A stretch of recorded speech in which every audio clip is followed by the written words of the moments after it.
Boa noite! Sejam todos muito bem-vindos a mais uma live. Nossa, muito bom estar aqui novamente com vocês, é muita alegria. Hoje, excepcionalmente, numa quinta-feira, né? A live que geralmente a gente faz às quartas-feiras. A live Plantando Conhecimento, algo que eu adoro fazer. A gente tem sempre convidados fantásticos e hoje meu convidado é uma das estrelas do segundo Congresso Lantana de Nutrição. Então, já vou chamá-lo, né? Eu acho que nós vamos começar agora uma sequência de lives dos palestrantes que estarão conosco, porque realmente vai ser um evento imperdível, né? Quem esteve conosco o ano passado, no primeiro Congresso Lantana, né? O encontro cresceu e virou congresso, e eu tenho certeza que todos gostaram muito, então esse ano não poderia ser diferente, eu tenho certeza que vocês vão amar. As inscrições já estão a todo vapor. E o nosso convidado hoje vai abrir esse ciclo de lives, né, onde os nossos palestrantes vão dar uma palhinha aqui do que vai ser falado lá, né, do conhecimento que vai ser compartilhado. Então vou convidá-lo, o Dr. Fernando Catanho está aqui conosco, educador físico, e é um grande prazer tê-lo aqui. Só um minutinho que eu já vou chamá-lo para estar conosco. Peraí, só um minuto. Isso. Já está conectando.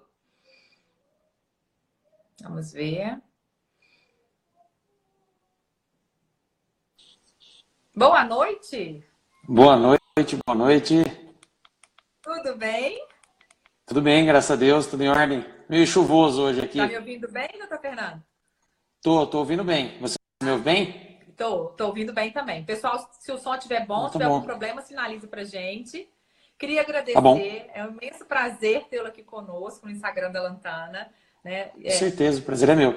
Ter aceito o nosso convite para palestrar no segundo congresso. Né? O seu nome foi Legal. Muito sugerido ano passado. Né? A gente fez Vixe, uma Maria. pesquisa, a gente fez uma enquete, muitas pessoas sugeriram que já assistiram suas aulas de outros congressos. E olha, o Gustavo está falando, grande Fernando, isso mesmo. Então, é um prazer estar aqui abrindo, né, as lives. A gente Legal. faz essas lives geralmente às quartas-feiras, nós chamamos de Plantando Conhecimento, porque a gente acredita que tá compartilhando conhecimento com as pessoas é uma forma de transformar o mundo, né? Isso é um dos propósitos que a gente tem na Lantana. Então é um prazer tê-lo aqui, muito obrigada.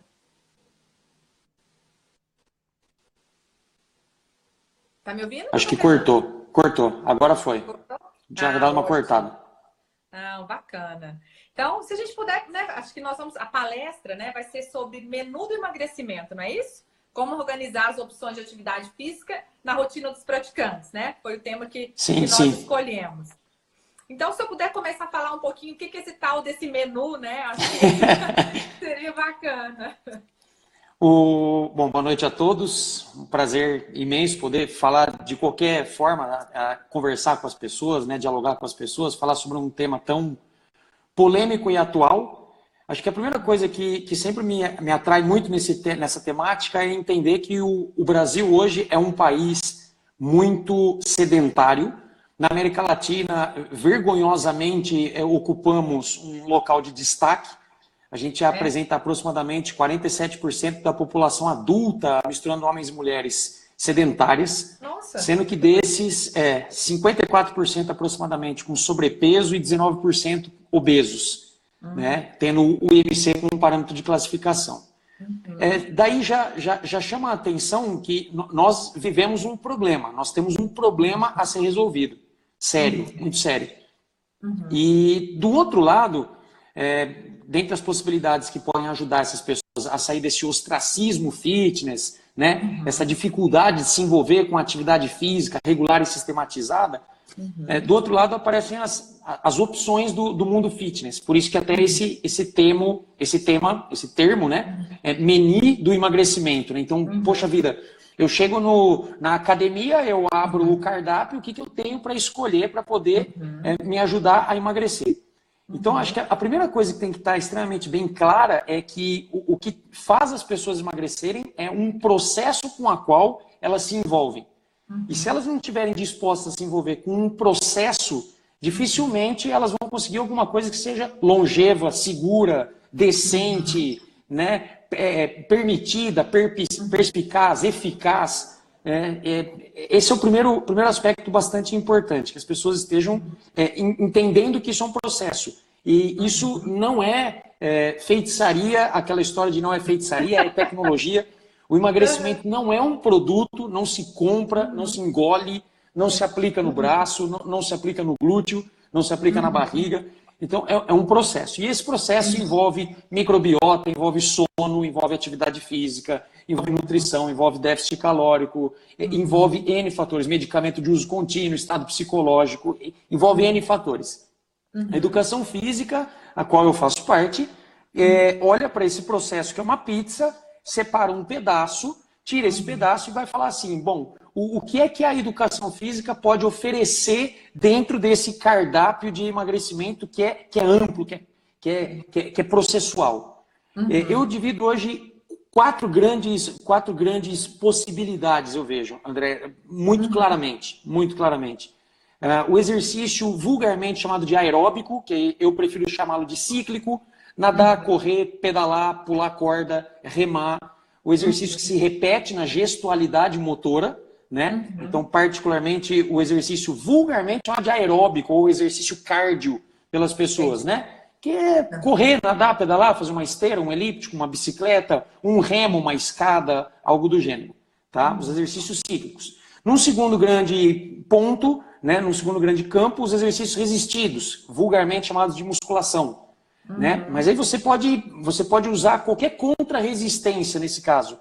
Pode ser um exercício na musculação, pode ser no crossfit, pode ser na sua academia de treino funcional, pode ser na roça, pode ser plantando, colhendo, enfim, desde que você tenha uma massa para ser acelerada, né? Exatamente isso. Um terceiro grande campo, eu vejo que é as metodologias combinadas, que antigamente recebeu muito a denominação de concorrente, né? Que é um sujeito que vai para a academia, faz a musculação e depois faz um aeróbico, faz uma aula coreografada, faz um spinning, um jump, enfim, que mistura, né? Tanto a parte resistida, a parte de musculação, quanto a parte aeróbica, a parte cíclica. Isso eu vejo como uma possibilidade. E a quarta possibilidade são os jogos e brincadeiras.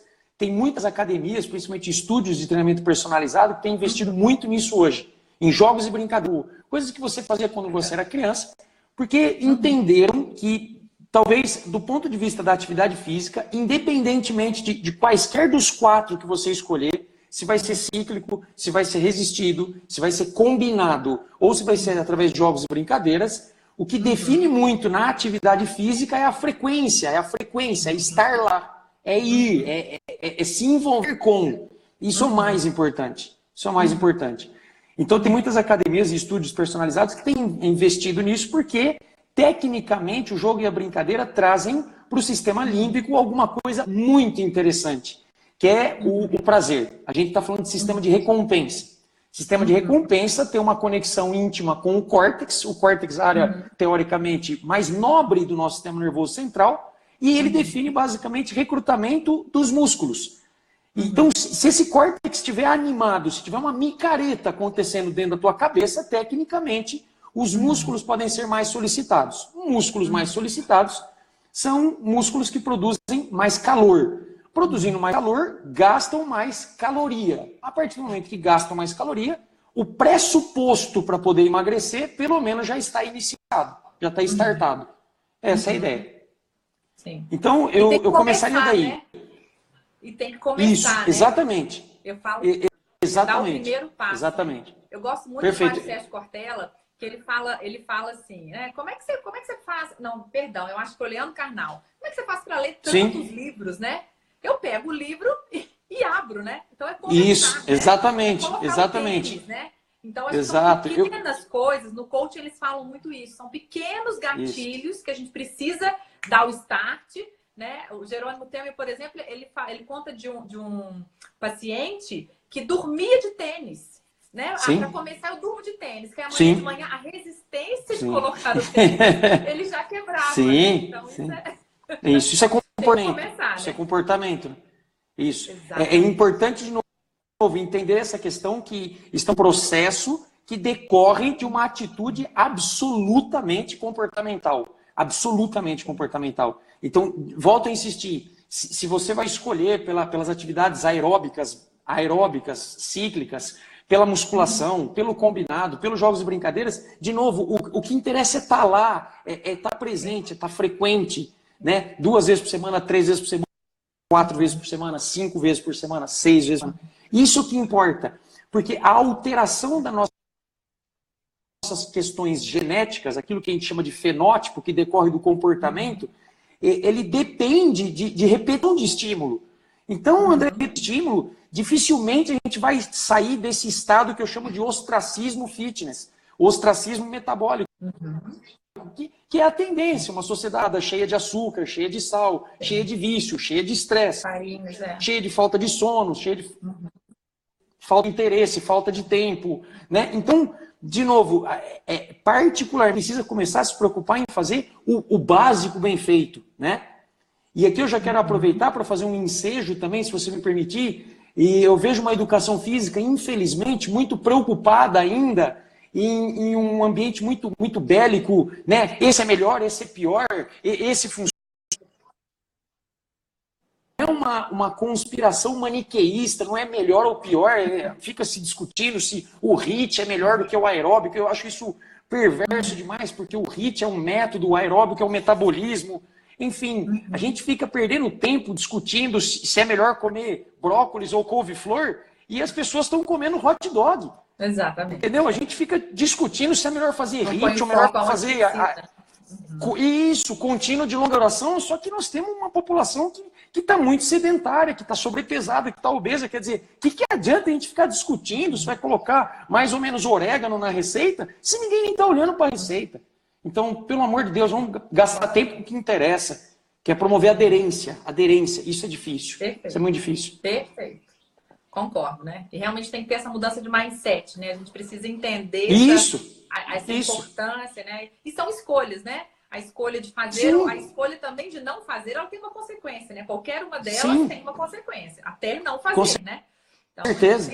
Exatamente. Então, é uma escolha. A bandeira que você está levantando realmente ela é muito importante, tá? É ruim ouvir que o nosso país está numa classificação tão né, em destaque, tão negativo. Sim, sim.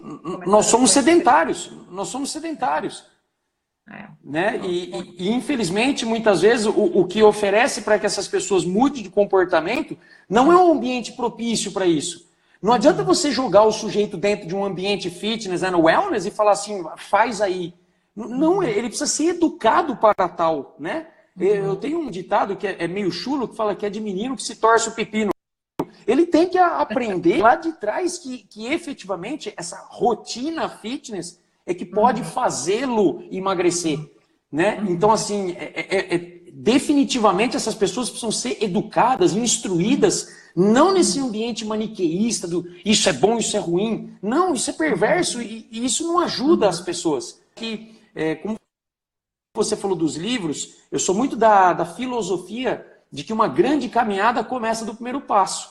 Então as pessoas precisam começar dos primeiros passos. O que é que você gosta de fazer? Vamos nessa. Vamos aproveitar isso. Eu acho que essa clareza, né, da onde eu quero chegar e ter essa maturidade, eu gosto, por exemplo, eu trabalho muito com metas, né, na farmácia, a parte de indicadores, aquela coisa, minha cabeça mais de empreendedora, né?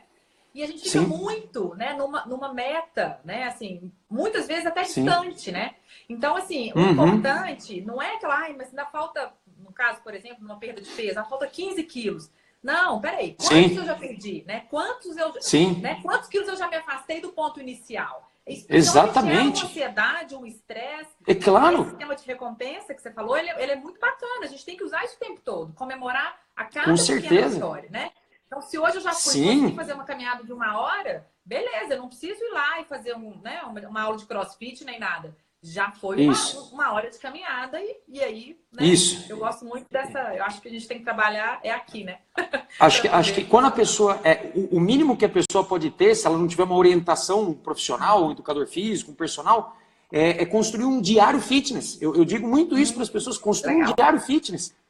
E veja se esse diário fitness ele consegue ir trazendo para você essa perspectiva de o que você fez a semana passada, você conseguiu dar meio passo para frente, ou pelo menos repetido o que você fez a semana passada. Né? Então, essa construção do diário, ela vai criando uma condição comparativa que, acima de tudo, tem que ser pareada, pelo amor de Deus. É o sujeito contra ele mesmo ao longo do tempo.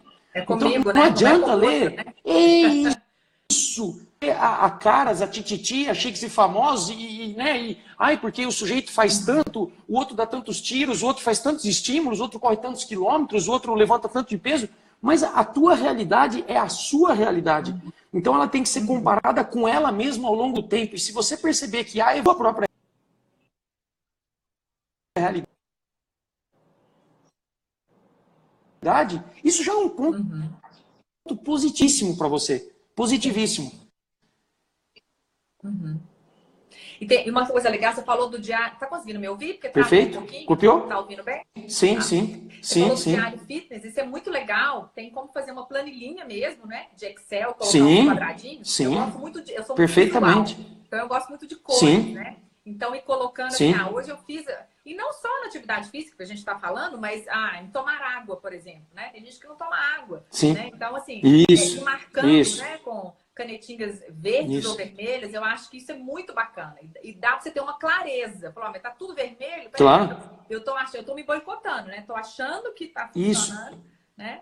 E já que se está se tratando de um processo, não adianta só simplesmente acompanhar de maneira pareada o que é que você está fazendo do ponto de vista fitness. Você tem que observar também sinais e sintomas. O nutricionista pode ajudar muito nesse sentido. Então, fazer esse acompanhamento, esse follow-up com relação ao intestino, com relação ao sono, com relação à dietética, com relação a não ter pulado refeição, com relação a não estar em jejum. Então, esse acompanhamento ele serve para outros marcadores que não só a atividade física. Sem dúvida.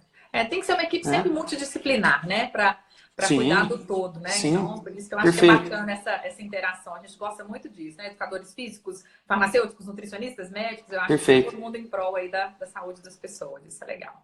Mas ok, já mudamos a cabeça, entendemos que é importante fazer atividade física, né? Como relacionar, né, essas opções que você sugeriu com os praticantes? Como essa escolha? Tem algum critério para se fazer essa relação aí? Sim.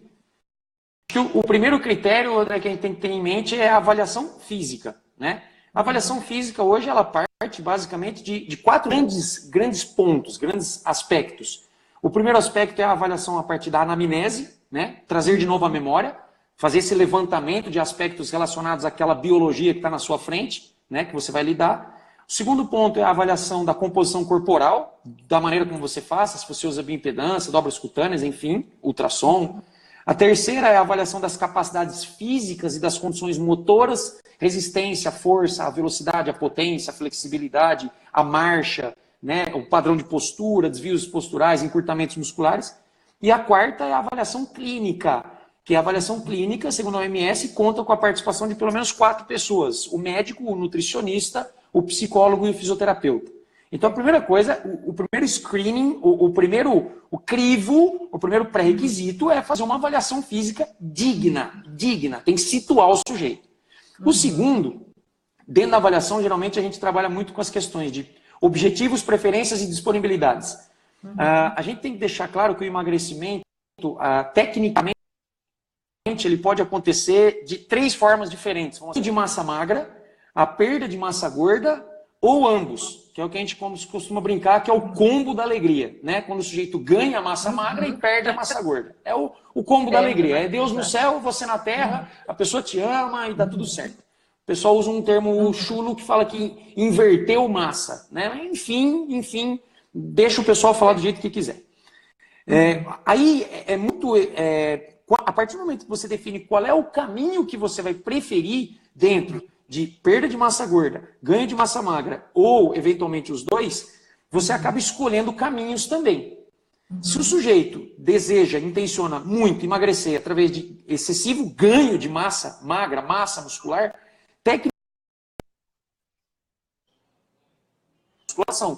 musculação. Muito mais da rotina dele é musculação.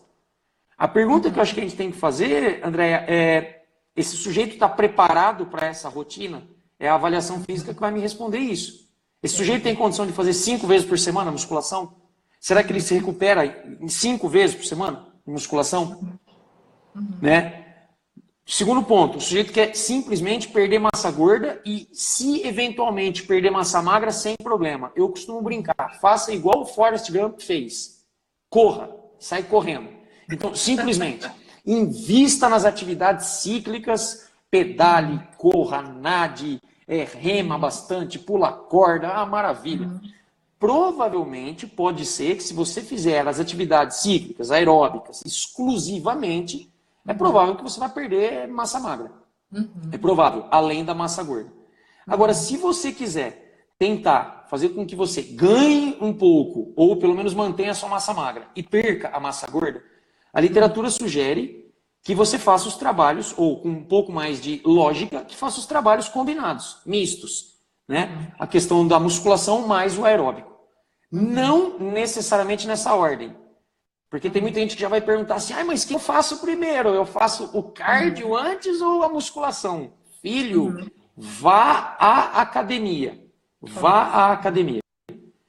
A ordem é o educador físico. E o que geralmente define a ordem, André, é a prioridade. É a prioridade. O que é prioritário geralmente é antecipado. Ponto. Ponto. Então, assim, olha, essa prioridade dessa semana ou desse mês é nos resultados advindos do trabalho de força, existidos. Então, o que vai vir antes são os trabalhos existidos. Na maioria das sessões, o que existidos, já que eles são ênfase. E se na parte, nas adaptações dos exercícios cíclicos, aeróbicos, biogênese mitocondrial, angiogênese, enzimas oxidativas, purulando no tom musculatura esquelética, os trabalhos cíclicos, estelada, elíptico, deveriam vir, na maioria das sessões, antecipadamente ao trabalho resistido. E ponto. Não, perfeito. Em relação, então, a gente fez essa escolha, né, por prioridades, como você explicou, e depois essa fase de adaptação. Isso acontece, tem que ter algum tipo de adaptação, né, algum tipo de mudança no... Como é que funciona depois dessa, né, que se tratou essa prioridade inicial, doutor Fernando? O que eu penso sempre não há como não se definir um objetivo claro para um determinado número de semanas. Então, por exemplo, eu na prática trabalho com planejamento, tem no mínimo 4, no máximo 8 semanas. Nessas 4, 8 semanas eu já defino o que é que nós vamos trabalhar. Eu gosto muito das propostas do Exército. Onde estou, para onde vou? Essas 3 perguntas, elas são norteadoras. Né? Então, onde é que eu estou hoje? Para onde é que eu vou? E qual é o caminho que eu vou seguir? Acho que isso é muito importante. Que a gente dê onde é que você está, onde é que você quer chegar em semanas, que é o que a gente chama de mesociclo ou mediociclo. Aí eu já vou atribuir todas as responsabilidades. Você vai ter mais musculação, mais aeróbico, mais jogo, mais brincadeira, mais perda de massa gorda, ganho de massa magra, ou ambos. O que o pessoal chama vulgarmente de definição. O que na educação física é um terror, porque não existe metodologia de treinamento que atenda a essa expectativa em si. De toda forma, todas as pessoas no processo de adaptação o tempo inteiro. A sua pergunta é extremamente contundente. A gente tem a falsa impressão de que a adaptação é aquilo que acontece nas primeiras 4 semanas, nas primeiras 6 semanas. Não, a adaptação acontece o tempo inteiro naquele sujeito que treina. Porque quando eu falo de formar mais mitocôndrias, quando eu falo de fazer mais vaso sanguíneo, quando eu falo de fazer uma hipertrofia, quando eu falo de fazer uma hiperplasia de músculo esquelético, aumentar volume, aumentar tamanho de célula, tecnicamente isso acontece insistentemente, recorrentemente e ad eterno, tecnicamente. Obviamente, nós vamos ter algum momento que nós vamos chegar próximos de um teto adaptativo. Agora, essa questão de adaptação, ela foge um pouco dessa normatização que as pessoas falam, depois de 4 semanas, agora eu já estou adaptado, eu posso começar a treinar. Muito pelo contrário, nessas 4 primeiras semanas, você está se adaptando e nas outras 4, 8, 12, 16, 22, você continuará se adaptando. O que a gente costuma fazer, André, é o seguinte: o que vai acontecendo ao longo do tempo é esperar que a adaptação continue acontecendo, só que a gente tem algumas variáveis de treinamento que a gente pode manipular toda sessão de treino. Vou dar exemplos. Intensidade, os pesos que você trabalha. Halter, caneleira, plaquinhas. Volume, número de séries, número de repetições, número de exercícios. A velocidade com a qual você executa os movimentos. A amplitude dos movimentos. A ordem que você vai fazer os exercícios. As ações musculares que você vai escolher, concêntrica, excêntrica, isométrica. Os tipos de exercícios, você vai fazer supino, pec deck, pullover, crossover, enfim. Então, o que nós fazemos enquanto educadores físicos, planejando esse emagrecimento daqui até 1000 anos adiante, é uma manipulação dessas variáveis de treino que acontecem em todas as sessões, tecnicamente, quando você já escolheu qual é a capacidade física que você quer treinar. Então, por exemplo, você quer treinar a força. Então, na verdade, não existe A intensidade, o volume, a pausa e acabou. Então, na verdade, deixa eu ver se eu entendi. Pois não, Existe uma escolha melhor ou pior ou não? Ou essa adaptação, Não. ela vai sendo, educador físico, ela vai... Isso vai Isso. acontecendo, né? Não existe uma escolha boa ou ruim, é isso? Isso, exatamente. E o que vai definir se as escolhas são boas ou ruins é exatamente a periodicidade com a qual você repete as avaliações no começo. Porque são as avaliações que vão te dizendo assim, você sai da sua casa hoje, Andréia, você fala assim, eu quero ir para Belo Horizonte. Você não precisa chegar no Rio de Janeiro para caminho. Então, seria interessante que depois de 100 metros ao ter saído da sua casa, você já percebeu que o caminho não é aquele. Então, o que define se as adaptações estão indo na direção daquilo planejado são as avaliações físicas. Então, assim, a cada mês, a cada 6 semanas, a cada 8 semanas, a cada troca de mesociclo, a cada troca de ficha, algum tipo de avaliação física e composição corporal, porque o objetivo da nossa discussão é emagrecimento, é uma perimetria bem feita, uma composição corporal através de dobras cutâneas, ultrassonografia, bioimpedância, enfim, que é isso que vai metrificar se o caminho é aquele. Ponto. Perfeito. Nossa, eu tô doida para chegar a agosto. Eu acho também. Que vai dar um Eu show lá. também. Já Não dando sei, show eu aqui na quero live. discutir. Eu quero discutir com as pessoas, é muito importante. De novo, é um tema que apetece às pessoas, porque tem muita gente que está apresentando esse quadro hoje de sobrepeso, obesidade, e as pessoas muitas vezes ficam perdidas porque tem tanta gente as pessoas fazerem as coisas, e essa guerra maniqueísta que fica o que é melhor, o que é pior, o que você deve, o que você não deve, isso, na minha opinião, tem mais ajudado as pessoas. Elas ficam confusas. As pessoas precisam estar confiantes, seguras e aderidas. Mas para aderir, precisa ter um mínimo de prazer. Porque quem tem prazer adere. E quem adere, adapta. Essa é a questão. Ah, perfeito. Nossa, extremamente esclarecedor. Muito bacana. Eu queria realmente agradecer, doutor Fernando, por ter aceito o nosso convite, né? Já deu para dar um gostinho aí do que a gente vai ver em agosto. Então, se o pessoal está nos assistindo, quem ainda não fez a inscrição, tem o site do Congresso, congressolantana.com.br, tem toda a grade, os palestrantes estão fantásticos. O doutor Fernando vai arrasar no dia 23. Então, gratidão mais uma vez. Amém. Tá, por ter aceito Eu que agradeço. Pessoal, muito obrigada por ter, né, nos assistido aqui. Foi um grande prazer. Mais uma live aí que me enche de orgulho aí com pessoas muito queridas. Muito obrigada. Boa noite, muito obrigado. Tá. Até mais. Um abraço. Tchau, tchau. Outro, tchau, tchau.